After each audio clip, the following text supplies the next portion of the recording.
자, 한 달 전쯤에 우리 교회 교인들과 함께 제가 전에 7년 동안 사역을 일을 했던 아프리카 잠비아에 다녀온 적이 있습니다. 제가 7년 동안 여기 선교사로 사역을 했었는데 다시 이제 우리 교인들과 함께 한 달 전쯤에 다녀왔어요.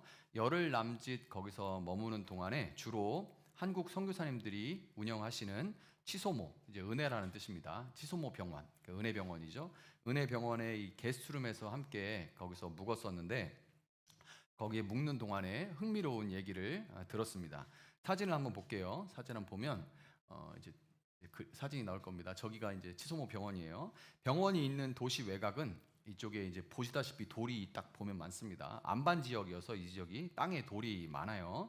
선교사님들이 개원하던 10여 년 전에 병원 마당에 두 그루의 나무를 심었는데 나무를 좀 심었죠. 두 그루의 나무를 심었는데 10년이 지난 뒤에 10여 년이 지난 후에 나무의 모습을 한번 볼게요. 자, 보면 왼쪽에 있는 나무하고 또 오른쪽에 있는 나무가 있잖아요. 이렇게 두 그루의 나무가 10년 된 겁니다. 한 그루는 그렇게 막 엄청나게 크진 않지만 그래도 제법 자라서 하늘을 향해 이렇게 가지를 이렇게 뻗고 있죠. 이렇게 뻗고 땅에 이제 뿌리를 쫙 들이내리고 있는 반면에 다른 한 그루는 여전히 작고 볼품없는 그런 모습입니다.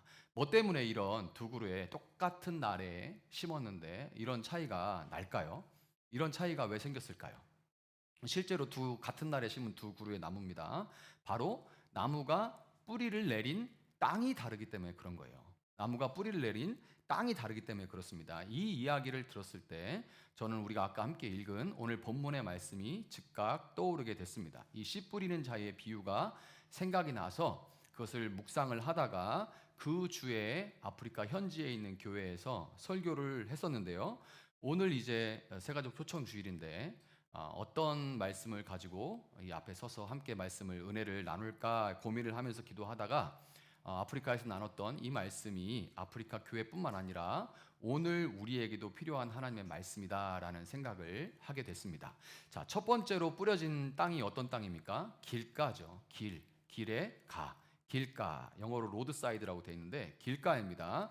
길은 많은 사람들이 오고 가는 곳입니다.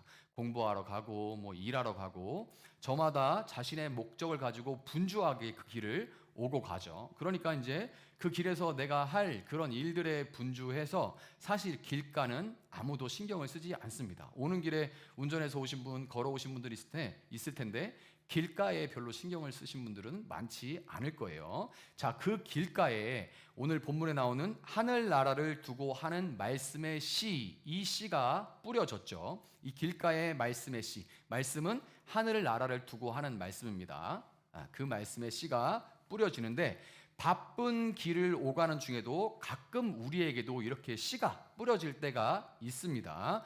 어떤 씨가 뿌려지는 게 어떤 거냐면 이렇게 사는 게 맞나 하는 그런 생각이 우리 마음에 확 들어올 때가 있죠. 그리고 또 이런 질문도 있습니다. 죽으면 어떻게 될까? 죽으면 다 끝일까?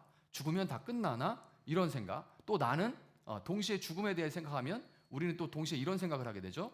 나는 뭐 때문에 그럼 살지? 이런 생각들이 가끔씩 우리 마음 가운데 이렇게 뿌려질 때가 있어요. 이런 질문들, 이런 생각들, 이런 걸 갖다가 하늘에 있는 것 같은 뜬구름 잡는 이야기 같은 그런 생각이 들죠. 이런 질문들 여러분 바로 답을 찾을 수가 있나요? 책을 찾아보기도 하고 그리고 뭐 요즘은 책보다는 또 이제 영상을 켜서 유튜브로 질문을 넣어서 이런 거 저런 거 영상을 찾아보기도 하지만 그뿐이지 거기서 어떤 답을 찾기는 어렵습니다. 깨달음을 얻기도 어렵고 또 내가 지금 길을 또 분주하게 오고 가야 되기 때문에 계속 그럴 여유도 없어요. 계속 책을 찾아보고 계속 유튜브 영상 같은 것들을 찾아보면서 내가 왜 살지? 죽으면 끝인가? 죽으면 어떻게 되나? 이런 질문들을 계속 던질 수도 없는 거예요. 여유가 없잖아요. 그래서 어떻게 됩니까? 하늘나라를 두고 한 그 말씀, 하늘나라에 대한 우리 눈에 보이지 않는 것들에 대한 그런 말씀들은 그 씨들은 결국 다 뺏겨버리게 되고 대개 언제 그런 것을 다시 생각하게 되냐면 취기가 살짝 올라서 약간 센치해질 때가 있잖아요. 뭐 감성적이 되는 그런 때 술자리에서 한 번씩 주고받는 답도 없는 안주거리가 되고 말 뿐입니다. 그래서 사람들도 가끔 그들의 인생 가운데 이 하늘나라를 두고 하는 그 말씀, 보이지 않는 그 나라에 대한 그 말씀, 무엇을 위해 살고 어떻게 되는지, 우리는 어디서 와서 어디로 가는지에 대한 그런 말씀들이 그냥 왔다가 그냥 안주거리로 사라져 갈 뿐인 거예요. 두 번째로 씨가 뿌려진 곳이 어디입니까? 그것은 돌짝밭이죠. 돌짝밭. 아까 우리가 사진으로 봤던 치소모 병원 마당 같은 그런 땅, 그걸 가지고 우리가 돌짝밭이라고 합니다. 자, 이 돌짝밭은 어떤 것을 우리가 비유로 보여주냐면 종교나 영적인 일에 관심이 있는 사람들이 있습니다. 종교나 영적인 일에 관심이 좀 꽤 있는 분들이 있어요. 초청을 받아서 몇 번 교회에 나와 본 들도 있을 것이고, 그리고 꼭 교회가 아니어도 타종교, 어떤 종교에 대해서 관심을, 타종교에 대한 관심이나 혹은 심지어 무속에 대해서 열려 있고 대화를 주고받을 때 별 거리낌 없이 종교적인 이야기를 화제로 삼는 사람들이 있습니다.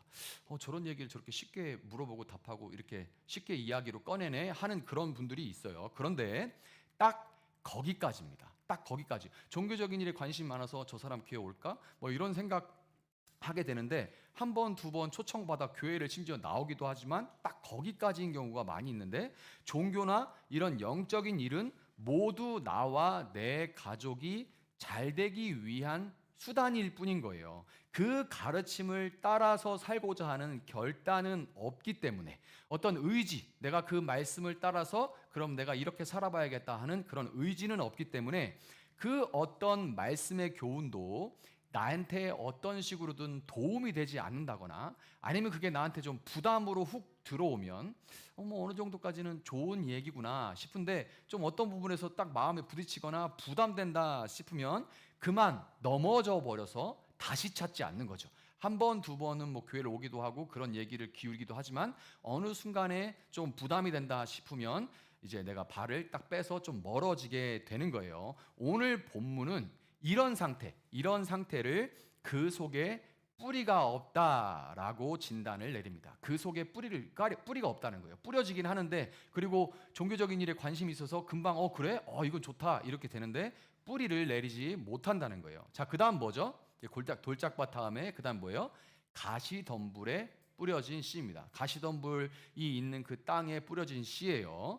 교회 생활을 조금 해본 분들이 생각보다 많습니다. 여러분도 초청주의를 정하고 이제 또 이렇게 마음을 정하고 이제 교회 얘기를 한번 해보면 의외로 교회를 전에 다녀본 분들이 꽤 있어요. 저도 이제 얘기를 나누다가 저가 교회 목사입니다 이런 얘기를 하게 되면 갑자기 그분이 교회 용어를 막 사용합니다. 교회 뭐 은혜라든가, 교회에서만 쓰는 얘기 있죠. 은혜라는 얘기를 잘 안 쓰잖아요. 그다음에 사역이라는 말, 뭐 이런 교회 용어들이 있습니다. 간증이라는 거, 이런 얘기들이 다 교회에서만 쓰는 거죠. 요즘은 이제 공중파에서도 교회 영향을 받아가지고 그런 단어들을 좀 쓰는데, 사실 교회 떠나면 이런 말은 거의 쓰지 않는 그런 단어들이 있죠.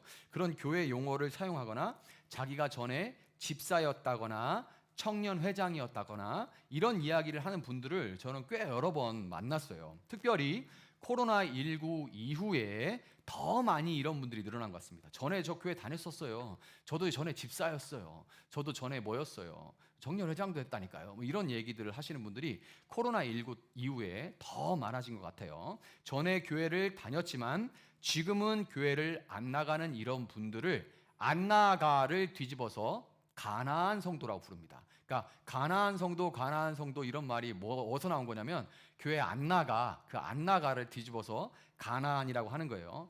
그래서 정확한 통계를 전화해가지고 일일이 다 통계를 돌릴 수는 없잖아요. 그렇지만 설문지로 해가지고 낸 통계에 제가 한번 보니까 가나안 성도가 현재 200만에서 300만에 육박한다는 이야기를 들었습니다. 정말 많죠. 그 분들은 전에 교회를 다녔으나 지금이 200만, 300만 혹은 그 이상은 이제 더 이상은 교회를 나가지 않는 겁니다. 교회에 나오지 않는 이유들도 다양하죠. 제 유튜브 같은데 이제 종교 영상이나 아니면 신문이나 이런 기사가 났을 때 그 밑에 달리는 댓글들을 보는데, 보면은 거기에 교회를 더 이상 안 나가는 이유들을 사람들이 이렇게 기록해 놓은 부분들이 많이 있어요. 그래서 보게 되면 뭐 많은 경우에 목사의 어떤 인성 문제, 목사가 인성이 정말 이렇다 저렇다 이렇게 말을 하더라, 이럴 때 이렇게 하더라, 이런 인성 문제 많이 나오죠. 그 다음에 교회의 어떤 재정적인 문제, 뭐 헌금만 강요하더라, 이런 문제도 있고, 또 어떤 성적인 문제가 걸리기도 합니다. 목사의 어떤 교회 직분자의 어떤 성적인 문제, 그리고 교인들의 어떤 위선. 믿는 자들, 교인들이 다 아주 위선 덩어리야, 앞에서만 이러지 뒤에선 이래, 뭐 이런 얘기들을 하는 그런 교회 문제, 이런 거 다 교회 문제죠. 교회 문제 때문에 교회를 더 이상 안 나오는 사람들도 있고, 또 피곤함. 나 금요일까지 너무 사람들한테 시달리고 너무 힘든데 토요일, 일요일, 주말은 난 아무 꼼짝도 하고 싶지 않아. 특히 일요일 날 아무것도 하고 싶지 않아. 그런 피곤함, 혹은 그 시간에 자기 개발해야지, 혹은 여행 같은 어떤 취미 생활을 즐기는 개인적인 이유도 있겠죠. 교회 문제나 어떤 개인 문제 때문에 더 이상 교회를 나오지 않게 되는 거예요. 성경은 이런 이유들을 뭐라고 하냐면 세상의 염려와 재물의 유혹, 이렇게 진단을 합니다. 세상의 염려와 재물의 유혹이다, 이렇게 진단을 해요. 어떤 이유로든지 그것으로 인해서 더 이상 교회에 나오지 않거나 나오더라도 뭐 1년에 한 번, 두 번 이렇게 무슨 이벤트처럼 가끔씩 한 번 나오게 되면서 신앙이 전혀 자라지 못하는 상태를 가리키는 것이 바로 이 가시덤불에 뿌려진 씨, 가시덤불이 있는 그 땅을 가리키는 겁니다. 마지막으로 좋은 땅에 뿌려진 씨가 있죠. 좋은 땅에 뿌려진 씨는 어떻게 된대요? 열매를 맺는다고 합니다. 좋은 땅에 뿌려진 씨는 열매를 맺는데요. 그것도 봄에 벽씨 하나를 심어서 가을에 이제 추수 때가 되는데, 이제 벽씨 하나 해가지고 모내기, 이제 싹 나면 모내기 해가지고 이제 논에다가 진짜 옮기잖아요. 그러고서 이제 가을에 노랗게 돼서 벼가 이렇게 된 거 보면 거기에 하나만 있나요? 아니죠. 많이 주렁주렁 열려 있는 거죠. 이와 같이 성경이 이거를 100배, 60배, 30배 이렇게 열매를 맺는다 이야기를 합니다. 하나 심어서 100개의 열매들이 맺히고 60개의 열매가 맺히고 30개의 열매가 주렁주렁 열린다, 이렇게 얘기를 하는 거예요.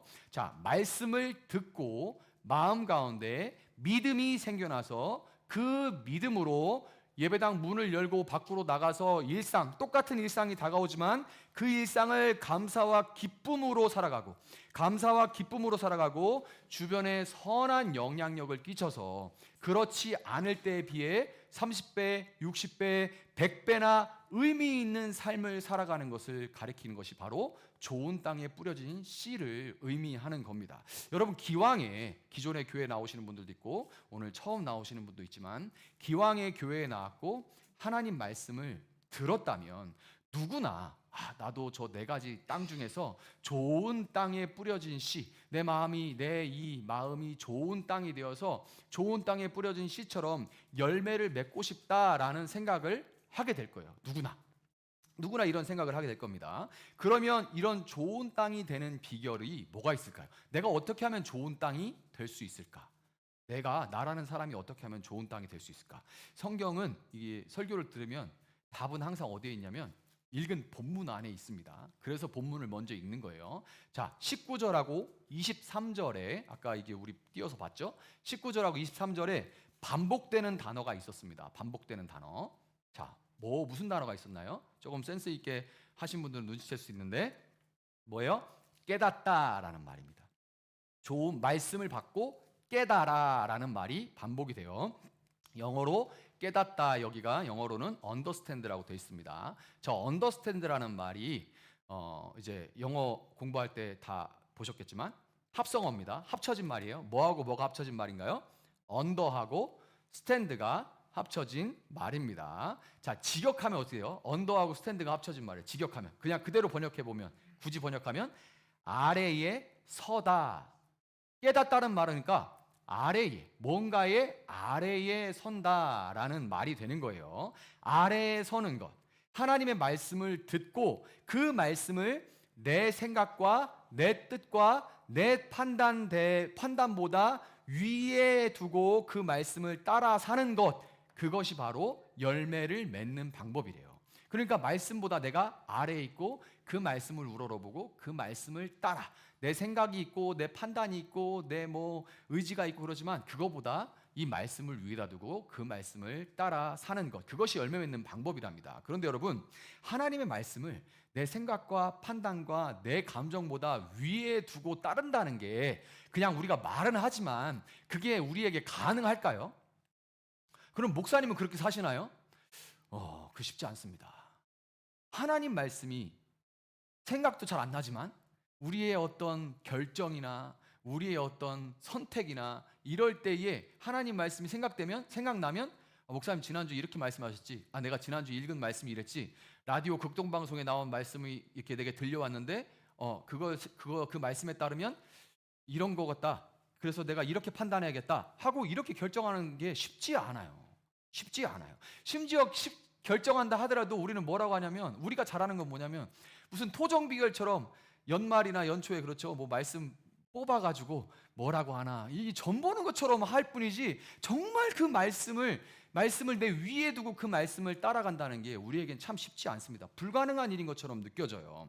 자, 여러분, 뉴욕타임즈에서 전에 34주간 1위를 차지했던 베스트셀러가 하나 있는데, 34주 동안 베스트셀러였던 책이 하나 있어요. 제목만 봐도 그 내용이 뭔지 바로 알 수 있는 책의 제목인데 뭐냐면, 내가 정말 알아야 할 모든 것은 유치원에서 배웠다라는 책입니다. 내가 정말 알아야 하는 모든 것을 어디서 배웠다고요? 유치원에서 배웠다. 이게 34주간 베스트셀러를 차지했던 책입니다. 여러분, 그러니까 이 책에서 우리가 알 수 있는 게 뭐예요? 우리는 배운 대로 아는 대로 사는 게 아니라 아닌 척하고 고상한 척하지만 결국에는 내 감정대로 내 승질대로 사는 존재라는 거예요. 내 감정대로 내 승질대로 사는 존재들이라는 겁니다. 그렇기 때문에 언더스탠드 할 수 있는 유일한 길로 하나님은 환난과 고난과 박해, 환난과 박해라고 표현된 고난을 우리 삶에 허용하시는 거예요. 우리는 하나님 말씀 아래에 서는 게 불가능한 존재, 우리는 원래 그냥 내 승질대로 내 고집대로 내 뜻대로 그렇게 살아가는 존재이기 때문에 하나님은 우리 삶 가운데 환난과 핍박이라고 표현된, 박해라고 표현된 고난을 우리 삶 가운데 허용하신다는 겁니다. 여러분, 가정에서 배우자와 자녀들과, 학교에서, 직장에서 사람들과 관계 문제, 어떤 재정적인 어려움과 건강의 어려움 등등 해서, 여러분, 세상에 이런 어려움들, 고난이 찾아오는 걸 좋아하는 사람 있나요? 인생에 어려움이 오는 걸 좋아하는 사람, 저 뒤에 주일학교에서 손 드네. 네가 아직 고난을 모르니까 그런 얘기를 하는 거야. 고난이 좋아하는, 저는 인생에 어려움이 닥치는 게 너무 좋아요. 이런 사람 있습니까? 손 내려. 진짜 너네 그래 큰일 난다 그러다 큰일 나. 제가 그렇게 물어봤어요. 여러분 인생 가운데 서퍼링, 고난을 좋아하는 사람, 하드십 좋아하는 사람 있습니까? 이렇게 물어봤어요. 그러니까 그때 아프리카 현지인들 뭐 한 100몇여 명이 모였는데 다 무슨 짠 것처럼 한 목소리로 NO! 이렇게 얘기하더라고요. NO! 막 이러면서 고난이 너무 싫다고 이러더라고요. 만국 공통이죠. 고난, 어려운 거 좋아하는 사람 아무도 없습니다. 그렇지만 여러분, 솔직하게 우리가 생각해보면 어떠냐면, 우리는 아파봐야 건강에 대해서 자신할 수 없게 됩니다. 저도 이제 조금씩 여기저기 전에 마음껏 할 수 있던 것들을 못하는 것들이 이제 생겨요. 저도 이번에 아프리카 갔다 와서 그다음 뭐 하고 일정들을 쫙 잡아놨는데, 아프리카 갔다 와서 전에는 멀쩡했는데 이번에는 너무 피곤해서 막 눈이 막 압력이 올라가지고 눈이 막 터져가지고 충혈되고 아프고 막 이런 일들이, 몸이 못 견디는 일들이 벌어져요. 그러니까 제가 뭘 생각하냐면, 내가 내 힘으로 진짜 못하는 일이 생기는구나. 정말 어른들이 한 말이 틀린 게 아니구나. 정말 뭘 하고 나면 그 다음에 쉬는 시간도 이제 내가 생각을 해야겠다. 이런 생각들을 합니다. 그런데 그러지 않으면, 아파보지 않으면, 힘들어보지 않으면 내 몸이 뭐든지 다 할 수 있을 것 같다고 막 이렇게 올라가게 돼요. 그냥 내가 다 할 수 있지, 뭐 내가 하면 되지, 뭐 까짓 거 별거 아니지, 막 이렇게 생각을 한단 말이에요. 관계 문제로 어려움을 겪어봐야 비로소 나한테 뭔 문제가 있나라는 생각을 하게 돼요. 사람들은 탓이 기본으로 디폴트 값으로 정해져 있기 때문에 사람들은 내 탓이 아니라 다 다른 사람 탓입니다. 대부분. 이게 제일 쉬워요. 쟤가 지금 쟤 이상하네. 왜 쟤는 저러해? 그래, 나는 괜찮은 거고 다른 사람들은 다 이상한 거예요. 그러니까 내 주변은 다 이상한 사람들이니까 대부분. 특히 직장에 그런 사람들이 많이 서식하죠. 그런데 그런 관계에서 계속 갈등을 겪고 어려우면 어느 땐가 이런 생각을 해봐요. 내가 조금 문제가 있나? 내가 좀 이상한가? 그러고 이제 뜬금없이 한번 물어보죠. 야, 근데 아무개야, 좀 친한 사람한테 나 좀 이상해? 그럼 그렇게 물어보는데 거기다 대고서 너 이상해 이렇게 말해주기, 그러면은 그렇게 이런 일들이 생긴단 말이죠. 그런데 이런 어려움, 관계의 문제들을 겪지 않으면 나 자신을 돌아봐서 나한테 무슨 문제가 있나라고 생각조차 못하고 대부분 편하게 무슨 환경 탓, 누구 탓하기가 쉬운 게 우리라는 거예요. 오늘 본문은 이런 삶의 어려움으로 인해서, 이런 고난, 어려움으로 인해서 긁히고 멍들고 후벼 파져서 고랑이 진 이 마음을 하늘나라를 두고 하는 말씀이 뿌려져서 열매를 맺는 좋은 땅이라고 부릅니다. 그러니까 이렇게 후벼 파져 있는 땅, 이런 고난, 어려움들로 인해서 막 긁히고 멍들고 상처나고 후벼 파져 있는, 네가 엄마 마음을 알아? 엄마 마음을 후벼 파는구나, 이렇게 후벼 파져 있는 마음을 뭐라고 하냐면 좋은 밭이라고 해요. 좋은 땅이라고 그렇게 부릅니다. 여러분, 조그만 텃밭이나마 농사를 지어본 사람은 잘 알죠. 씨가 뿌려져서 뿌리를 내리기 위해서는 반드시 땅이 깊이 파져서 뒤집어져야 된다는 것을 조금만 텃밭이 있어도 거기 농사를 접으면 다 압니다. 그런데 여러분, 안타깝게도 우리에게는 인생에 닥쳐오는 이런 고난, 어려움들을 견딜 힘이 너무 부족해요. 너무 부족합니다. 유튜브에서 영상을 보는데 요즘 MZ세대라고 부르는 요즘 세대가 저 같은 80년대, 90년대를 살아온 사람들, 그 시대를 뭐라고 부르냐면 이렇게 얘기를 하더라고요. 야만이 지배하던 낭만의 시대였다. 학교에서 막 때리고 막 이런 일들이 있었잖아요. 지금 같으면 큰일 나는 일들이 막 있었단 말이에요. 애들 막 집에 나가서 옆집 가서 밥 얻어먹고 막 이런 일들, 이거를 이 야만이 지배하던 낭만의 시대였다 이렇게 평가하는 걸 제가 유튜브에서 봤는데 진짜 그렇다라는 생각을 했어요. 정말 그랬습니다. 저보다 더 전 세대의 어른들은 더 했겠지만 저 어릴 때도 지금에 비해서는 더 할 수 없이 어려웠고 어려운 만큼 더 거칠었습니다. 그럼에도 나만 그런 게 아니라 모두가 어렵다는 그런 생각 때문인지 모르지만 꾸역꾸역 대부분 잘 버텨냈던 것 같은데, 지금은 같은 어려움이라도 질적인 차이가 있죠. 무슨 차이냐면 바로 모두 어려운 게 아니라 나만 어려운 것처럼 느껴진다는 겁니다. 이거 뭐예요? 내 인생만 세상으로부터 막 억울하게 막 나만 까이는 것 같다, 억까 당하는 것 같은 그런 느낌이죠. 그것 때문에, 이런 생각 때문에 찾아오는 우리의 어려움에 대한 면역 시스템이 자꾸만 약해지는 것 같아요. 어려움은 동일하더라도 질적인 차이가 있는 거예요. 다 힘들지 뭐, 나만 이런 거 아니야. 근데 지금은 왜 나만 이러지? 인생이 나만 이렇게 억까당하는 것 같아.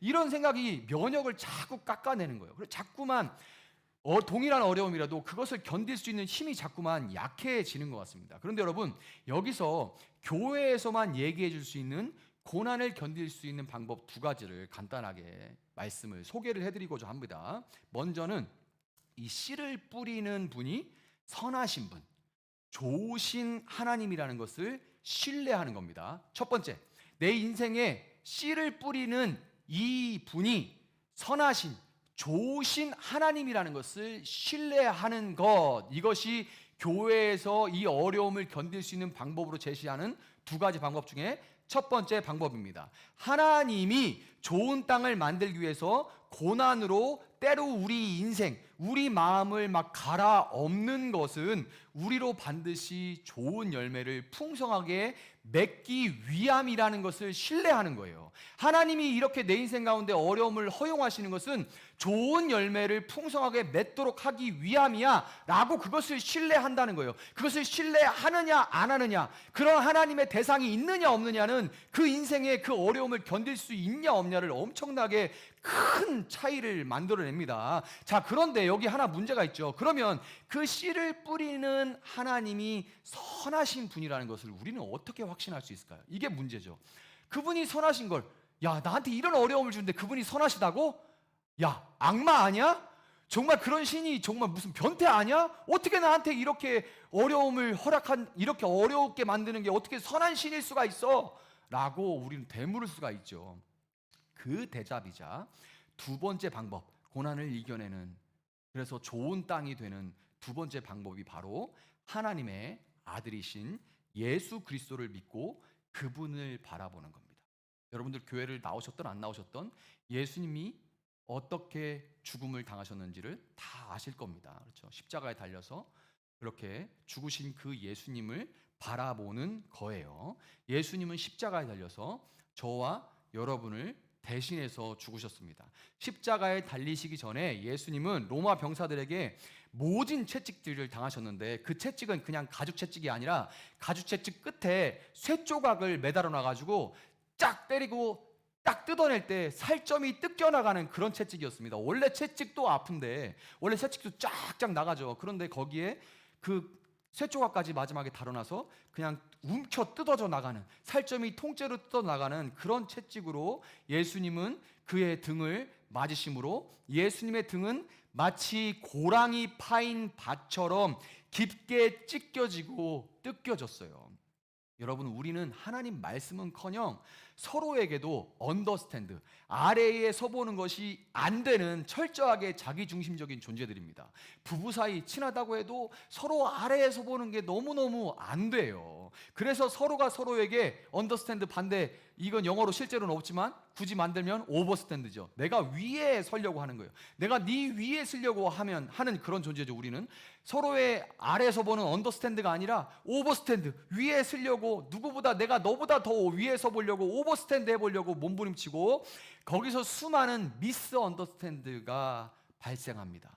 내가 너보다 위에, 내가 너보다 위에, 내가 너보다 위에 서려고 몸부림치다가 거기서 미스 언더스탠드, 수많은 오해들이 발생하는 게 우리 인생이에요.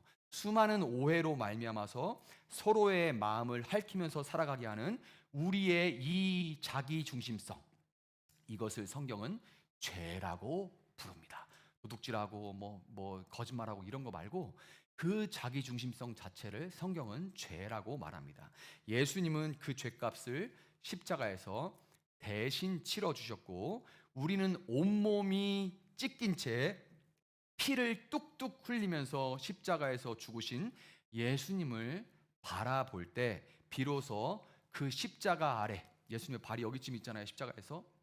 그래서 그분이 찢겨서 피를 흘리시는 그 모습을 보면서 그 발을 붙들고 비로소 우리는 그분의 발 아래 언더스탠드 할 수 있게 되는 겁니다. 그리고 그때만 자신의 하나뿐인 아들 예수님을 우리를 위해서 십자가에 죽게 하시는 그 말도 안 되는 사랑을 보여주시는 씨 뿌리시는 하나님을 우리는 신뢰할 수 있게 되는 겁니다.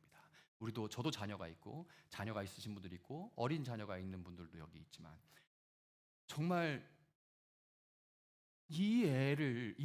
그것도 하나밖에 없는 자녀를 나를 대신해서 내어주는 그 사랑을 어떻게 설명할 수가 있겠습니까? 그 말도 안 되는 사랑을 보여주시는 그 하나님이기 때문에 우리는 그분이 씨를 뿌리시는 것은 씨가 열매 맺도록 우리를 고난을 허용해서 좋은 좋은 땅으로 만드시는 것은 그분은 선하신 뜻 가운데 하는 거야 라고 신뢰할 수 있는 거예요. 자신의 하나뿐인 아들을 주시니까 어찌 우리에게 좋은 것으로 주시지 않겠느냐라고 사도 바울은 오히려 되묻죠. 여러분, 그래서 하나님을 신뢰하고 예수님을 바라보는 소위 교회 다니는 사람에게는 그렇지 않은 사람과 다르게 인생의 고난을 묵묵히 견디고 인내할 수 있는 힘이 있는 것이고, 선하신 하나님은 그렇게 고난을 견디는 우리가 경험하는 모든 것들이 헛되이 낭비되지 않도록 해주십니다. 여러분, 고난, 어려움을 겪을 때 우리가 흘리고 떨어뜨린 것들이 있죠. 어려움이 인생에 있을 때 우리가 흘리고 떨어뜨리는 것이 있어요. 그게 뭐예요? 눈물이 있고, 땀을 떨어뜨리고, 눈물을 떨어뜨리고, 그리고 무릎이 떨어지죠. 무릎이 떨어져서 낙심하고 좌절해요. 그리고 마음이 떨어지는, 마음이 무너지는 날도 있습니다. 그렇지만 선하신 하나님은 마치 나무가 떨어뜨리는 잎사귀, 그 낙엽이 나무를 위한 거름이 되듯이 우리가 흘리고 떨어뜨리는 모든 것들로 좋은 땅이 된 우리에게 심긴 씨가 풍성한 열매를 맺을 수 있는 거름으로 삼아주신다는 것을 여러분 기억하시기를 바랍니다.